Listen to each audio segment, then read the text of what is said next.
December 8th. I normally do not enjoy reading the news. It always feels too fresh, too loud, as if events are served to people before they have even finished cooking. A rushed flavor and an environment that is far too open to manipulation. So I have always kept my distance from the news. But yesterday, I came across a headline that made me think not about the event itself, but about the language of the news. The Oxford Dictionary chose the word of the year for 2025, rage bait.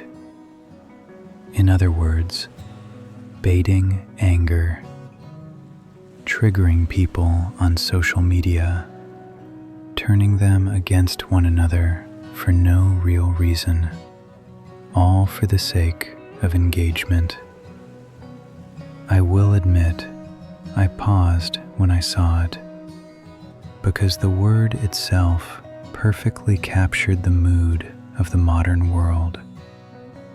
Today, it is not information that holds value. It is provocation. Calm does not attract attention. Anger does. Balance does not get clicks. Imbalance does.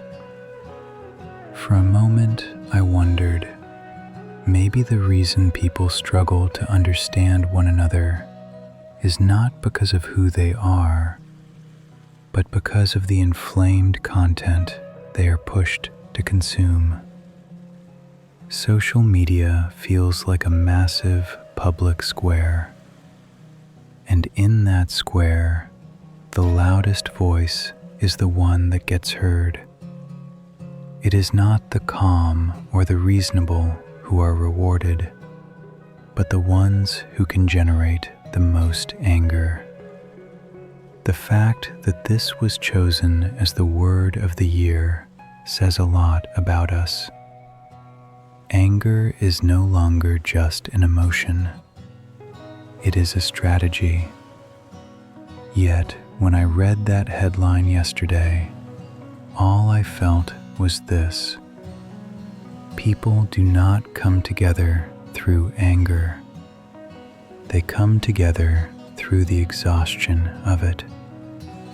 And maybe from now on, the most valuable content will not be the kind that fuels rage, but the kind that creates calm. December 8th made me realize something. In a world that constantly provokes you, choosing to remain calm is a form of rebellion. When I got home in the evening, I opened my history notebook. On the page for December 8th, there was a single line. December 8th, 1980, John Lennon was killed. I paused for a moment, because Lennon was not just a musician. He was the sound of peace, of calm, of imagining something softer. He was someone who reminded the world again and again that a gentler tone was still possible. But that gentle voice was silenced in a single moment of anger.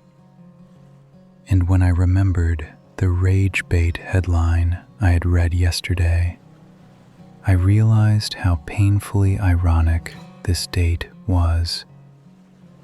The word of 2025 was chosen as rage bait, and this day in 1980 was a day when anger pulled a human being out of history.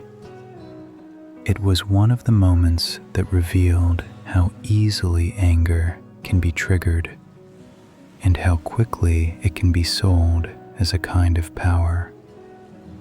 In old footage describing Lennon's death, one thing always stands out to me. In the screams of the people, there is not only grief, there is fear. Because that night, people understood something. A person is not killed only because they are hated. A person is also killed because hate is directed. Suddenly, the word rage bait made perfect sense. Today, anger is produced for the sake of clicks. Back then, anger cost a human life. The method changed, but the emotion remained the same. The trade of anger has existed in every era. Once through weapons, now through screens. And I thought to myself, when a society's emotional economy collapses, the first thing it loses is peace. If someone like Lenin, a man who told others to imagine a better world, could not escape the shadow of anger, it is no surprise that ordinary people today are so easily manipulated online. December 8th made me realize this. The world has been producing rage bait for years. We consume it without noticing. But the real strength is not choosing anger, but choosing calm. And I wrote this in the corner of my notebook. A person consumed by rage cannot change the world, but one who can stay calm transforms themselves first, and then the people around them.